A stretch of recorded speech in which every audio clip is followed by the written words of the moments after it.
Señor esté con ustedes. Del Santo Evangelio según San Mateo. Jesús dijo a sus discípulos: no crean que he venido a abolir la ley o a los profetas. No he venido a abolirlos, sino a darles plenitud. Yo les aseguro que antes se acabarán el cielo y la tierra que deje de cumplirse hasta la más pequeña letra o coma de la ley. Por lo tanto, el que quebrante uno de estos preceptos menores y enseñe eso a los hombres será el menor en el reino de los cielos. Pero el que los cumpla y los enseñe será grande en el reino de los cielos.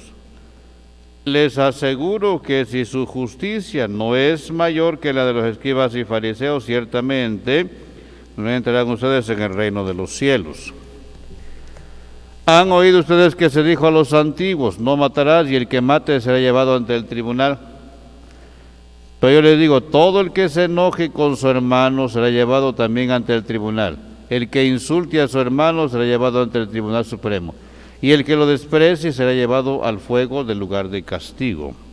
Por lo tanto, si cuando vas a poner tu ofrenda sobre el altar te acuerdas ahí mismo de que tu hermano tiene alguna queja contra ti, deja tu ofrenda junto al altar y ve primero a reconciliarte con tu hermano y vuelve luego a presentar tu ofrenda. Arréglate pronto con tu adversario mientras vas con él por el camino. No sé que te entregue el juez al policía y te metan a la cárcel. Te aseguro que no saldrás de ahí hasta que hayas pagado el último centavo. También oí ustedes que se dijo a los antiguos: no cometerás adulterio, pero yo les digo que quien mire con malos deseos a una mujer ya cometió adulterio con ella en su corazón. Por eso, si tu ojo derecho es para ti ocasión de pecado, arráncatelo y tíralo lejos, porque más te vale perder una parte de tu cuerpo y no que todo él sea arrojado al lugar de castigo. Y si tu mano derecha es para ti ocasión de pecado, córtatela y arrójala lejos de ti, porque más te vale perder una parte del cuerpo y no que todo él sea arrojado al lugar de castigo. También se dijo antes: el que se divorcie, que le dé a su mujer un certificado de divorcio, pero yo le digo que el que se divorcia, salvo el caso de que vivan en unión ilegítima, exponen a su mujer al adulterio, y el que se casa con una divorciada comete adulterio. Han oído ustedes que se dijo a los antiguos: no jurarás en falso y le cumplirás al Señor lo que le hayas prometido con juramento. Pero yo les digo, no juren de ninguna manera, ni por el cielo que es el trono de Dios, ni por la tierra porque es donde Él pone los pies, ni por Jerusalén que es la ciudad del gran rey. Tampoco jures por tu cabeza, porque no puedes hacer blanco o negro uno solo de tus cabellos. Digan simplemente sí cuando es sí y no cuando es no. Lo que se diga de mal viene del maligno. Palabra del Señor. Sentados.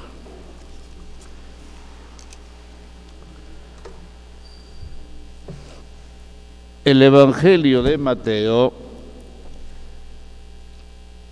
fue escrito para cristianos provenientes del judaísmo, es decir, cristianos que, habiendo escuchado el Evangelio, cristianos de raza judía y de religión judía, se hicieron cristianos. Y entonces viene aquí un problema, un conflicto. ¿Cuál es la novedad de Jesús? ¿Y cómo vamos a quedar con los mandamientos? ¿Los cumplimos o no los cumplimos? Y entonces esto se vuelve un problema, pues, no solamente religioso, sino también cultural, porque el judío, habituado a todas esas prácticas religiosas, no solamente como pueblo religioso, sino como pueblo con otros elementos culturales, ¿verdad? Con pueblos vecinos ellos tienen una identidad muy propia en comparación con los pueblos vecinos. Y entonces, esa era la polémica, digamos, ¿no? ¿Qué pasa con los mandamientos? ¿Los vivimos o no los vivimos? Y entonces, hacen esta reflexión y Jesús actúa y dice: no crean que he venido a abolir la ley y los profetas. De ninguna manera. He venido a darles cumplimiento. ¿Por qué Jesús se mete en esas situaciones? Porque acuérdense que Al tiempo de Jesús la práctica de los mandamientos era muy minuciosa y escrupulosa por parte de algunos grupos religiosos, y pensando que por cumplir los mandamientos así, literalmente se iban a ir al cielo con todo y chanclas, ¿verdad? Pero no es por ahí el asunto. Estos hermanitos entonces, además de los 10 mandamientos, como hemos dicho muchas veces, le agregaron 613 preceptos, 365 prohibiciones y 248 prescripciones. 613. Imagínense, si da batalla aprenderse 10 mandamientos, 613 está del cocol, ¿verdad? No, por más, pues. Sería muy difícil. Ya ni las tablas de multiplicar se aprenden los muchitos ahora, menos los mandamientos, ¿verdad? Entonces es un poquito complicado, ¿eh? Y entonces se abocaron tanto a prescripciones ahí, que si lavarse las manos, lavarse la cara, lavarse los pies, pagar el diezmo de la menta, del anís, de la ajonjolín y lo demás, ¿sí? Si rezar hacia el oriente y si moverse o no, cuántos pasos caminar el sábado, o sea, minuciosidades para nosotros, pero para ellos es importante, pero olvidándose del mandamiento principal. Por eso Jesús hace esta crítica fuerte y dice que Él no ha venido a quitar los mandamientos, sino a darles cabal cumplimiento, ¿sí? Y no aprecia aquel que enseña como si no sirviera, ¿no? Es aquel que enseñe, el que enseña mal y no cumple los mandamientos, no es digno del reino, dice, ¿no? Por eso nos hace una relectura de los mandamientos y escuchamos, por ejemplo, ese de no matarás. Dice, no matarás, y el que mate será llevado ante el Tribunal Supremo. Pero aquí dice que Jesús, todo el que se enoje con su hermano será llevado al tribunal. El que insulte a su hermano, al Tribunal Supremo. Y el que lo desprecie, al lugar de castigo. Ese directamente al rescoldo, pues no va a haber juicio, ¿sí? Paz, como va. Se mata no solamente con un arma, ¿no? Las palabras también hieren o matan, las expresiones. Hay un instrumento que es muy bueno para matar, que se llama lengua. Y con la lengua podemos encender un pueblo, ¿verdad? Con la lengua podemos hundir a una persona, quitarle su buena fama. Y entonces también de eso es una forma de matar.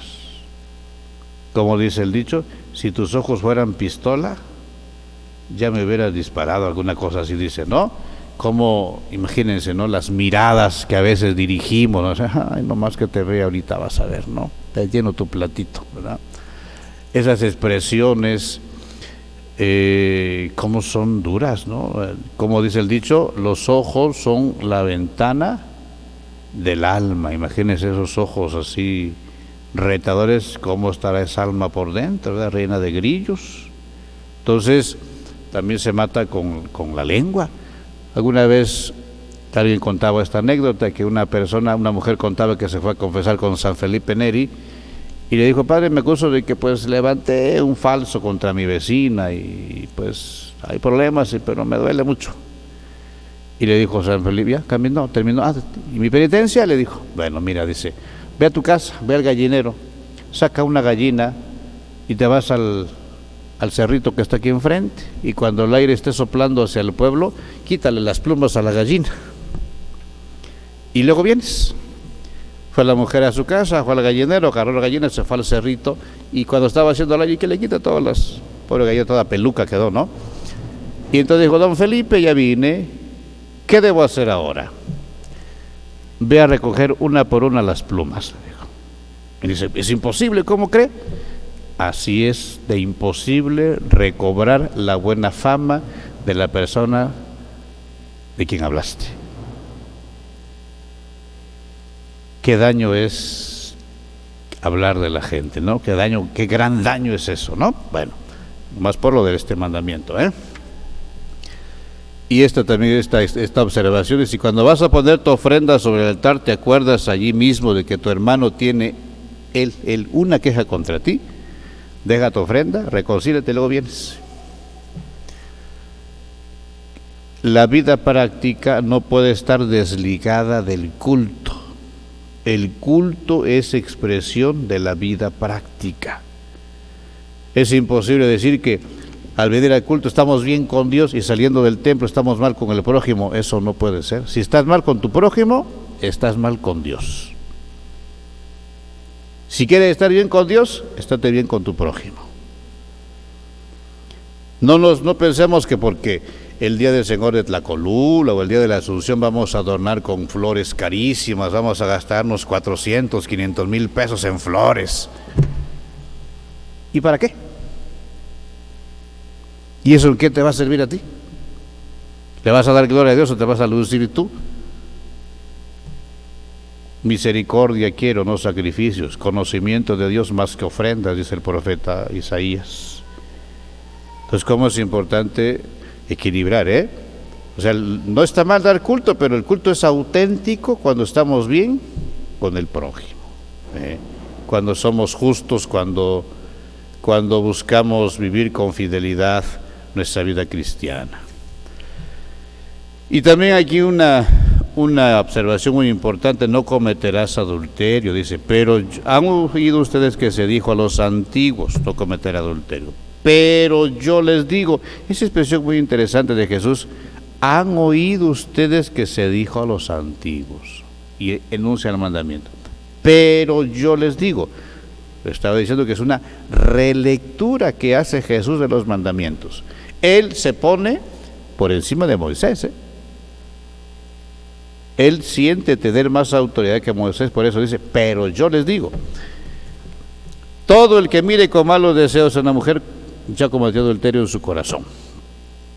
Fíjense que la mirada es natural, es espontánea. Podemos ver a una persona, apreciar su belleza, podríamos decir, ¿verdad? Bien parecido, bien parecida, y podemos admirar por estética la belleza de una persona y decir, está guapo, está guapa, está guapa, es bella, pues sí, se puede decir. Eso es algo normal, natural. El problema está cuando la mirada ya no es transparente, sino con morbo. Eso arruina la apreciación estética de una persona, hacia una persona. Porque entonces ya no lo estás admirando, la estás deseando, y entonces la haces objeto de placer sin que lo sepa. Y le estás faltando al respeto de su dignidad como persona. Por eso dice Jesús, ¿no? Si tu ojo te es ocasión de pecado, sácatelo. Mejor tuerto al reino de Dios y no con tus dos ojotes de toro loco al lugar de castigo. ¿Sí? Pero más bien lo que quiere decir es esto, ¿no?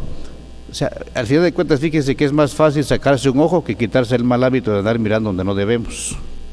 La invitación de Jesús es esa: quítate ese mal hábito de andar mirando donde no debes, quítate ese mal hábito de agarrar lo que no es tuyo.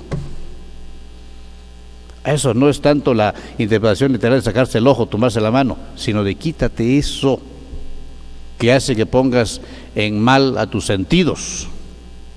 Porque, como decía Aristóteles, ¿no? Nihil est in intellectu quod non fuere insensio, en latín. Nada hay en el intelecto que primero no haya pasado por los sentidos. Nada hay en el intelecto que primero no haya pasado por los sentidos. La información entra, aquí se procesa y salen muchas cosas, no siempre buenas. ¿Sí? Por eso cuidar cómo vemos, para no andar generando problemas en nuestra cabeza. Bueno, los mandamientos entonces, ¿cómo tenemos que hacer? ¿Los vamos a vivir o no los vamos a vivir? ¿Van con Jesús o no van con Jesús? Sí. Fíjense que Jesús va a la raíz de la situación.